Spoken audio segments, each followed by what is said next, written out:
এত অল্প সময়ে যে বাসাতে নান রুটি বানানো যায় তা তো না বানালে বুঝতামই না। আমি ইস্টের সাথে দুধ দিয়ে তারপর ময়দাটাকে মেখে রেখেছিলাম। আর এটা এতটা ফুলে উঠেছে, পুরা দ্বিগুণ হয়ে গেল। এখন আমি এই সুন্দর করে লেচি কেটে রুটিগুলোকে বেলে নিব। আর রুটিগুলো কিন্তু বেশি পাতলা করেও বেলা যাবে না, আর বেশি মোটাও করা যাবে না। এখন একটা প্যান গরম করতে দিয়ে তারপর আমি রুটিটা দিয়ে দিলাম। আমি সামান্য একটু তেলও ইউজ করেছি। তেলটা দিলে কিন্তু এটা খুব সুন্দর করে ফুলে ওঠে, আর এটা দেখতে এতটা স্যাটিসফাই লাগে। আমার তো খুবই ভালো লাগছিল বানাতে। এই তো এইভাবে করে আমি হালকা তেল দিয়ে সবগুলো নান রুটি বানিয়ে নিলাম, আর এটা কিন্তু একদম সফট থাকে।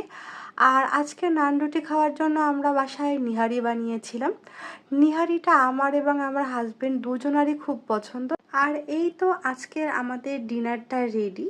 আর এইরকম ডিনার যদি বাসাতে রেডি করা যায় তাহলে হাজবেন্ড খুশি না হয়ে যাবে কই বলেন। আমি নিজেই আসলে এই খাবারটা খুবই পছন্দ করি। নিহারি এবং নান রুটির এই কম্বিনেশনটা কে কে পছন্দ করো অবশ্যই কমেন্ট করে জানিও। ওকে, আল্লাহ হাফেজ।